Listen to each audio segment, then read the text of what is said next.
No,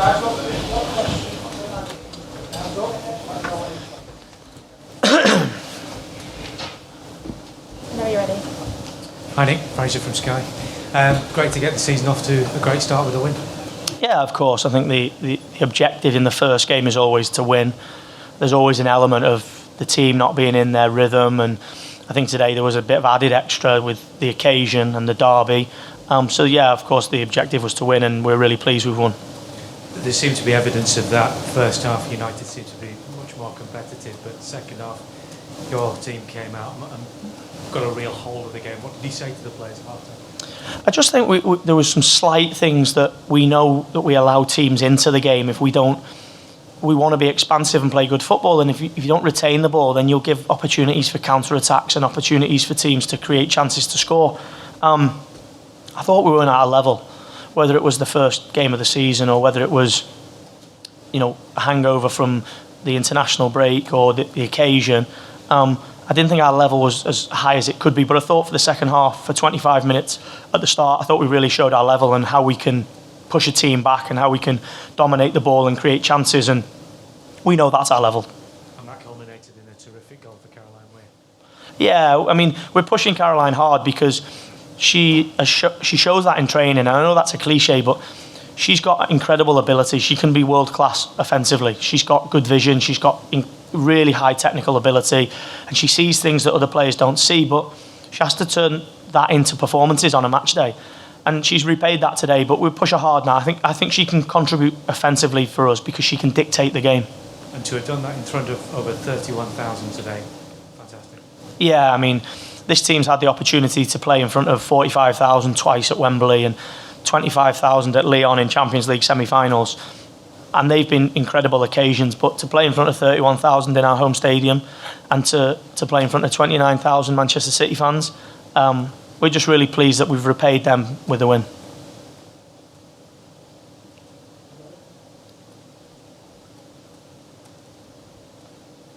Nick, Peter from Premier League. United had a couple of good chances first half and hit the post in the second half. How impressed were you by them? Yeah, I was impressed. I expected them to be. Their level to be high, not only because they're Manchester United, but they've signed some good players in the summer. They've improved the players that they retained, and Casey has. I know Casey's standards. She's got an incredibly high standards. Look at what she achieved in her playing career. I expected the game to be tight because Manchester United are a terrific team. Is it a measure of how competitive the league is going to be this season?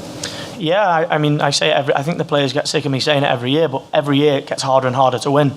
Every team is improving, whether it be Manchester United this year, Tottenham Hotspur, West Ham, Brighton, Everton, Liverpool. Teams are improving, and those days where it was ourselves and Chelsea just fighting at the top of the league in 2015 and 2016, those days have gone. This year I really believe it will be the most competitive WSL season, and we're excited for that because it can only help grow the game. Everybody okay for Champions League? Everyone's fine. We've obviously got Lauren Hemp. You'll have seen she's picked up a shoulder injury, so she won't make Champions League, but it's only a small injury, so she'll be okay, and we expect her to be back within 7 to 10 days. Yeah, obviously there was a really good turnout today. Would you agree that the challenge now is to get those people back and in the seats at the Etihad and wherever it may be that you're playing for the rest of the season?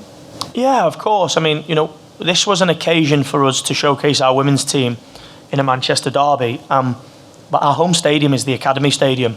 We've had an opportunity today to play in front of 31,000 people, and hopefully we can drive a lot of those people into the Academy Stadium. But our football club does an incredible job of supporting and showcasing our football teams, whether it be our men's or our women's team. We just want the fans to come now and consistently come, and I'm sure if they come and support us, they'll see the journey that we've been on over the last 6 seasons. We win a lot of games. We hope they're impressed by our football style, and we just want that crowd that we see in the Etihad week after week pushing our men's team on to come over to the Academy Stadium. And today we're pleased that we've added a win. We hope that will help.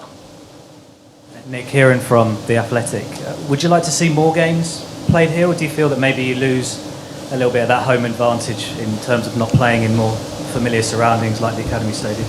I think we can debate that, over and over, whether it's a home game, whether it's.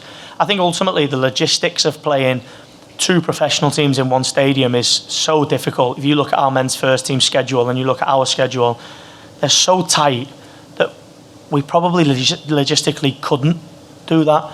And we've been so successful in the Academy Stadium that is our home. We want to drive in as many fans as we can, and I think it'll be really interesting now. I think, we're excited to see what happens to our crowds and where our crowds go, because we've just had the opportunity to play in front of 31,000, and we hope they've been. I thought the standard of the game was exceptional.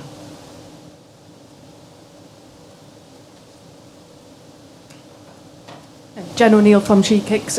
Just a word maybe on the importance of Ellie Roebuck's save in the first half.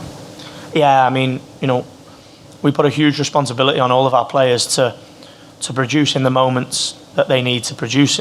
And if you look at the FA Cup final, Jane Ross had a chance against KB in the FA Cup final at 0-0, and we went in at 0-0 at half time, which kept us in the game, went on to win 3-0. And today was no different.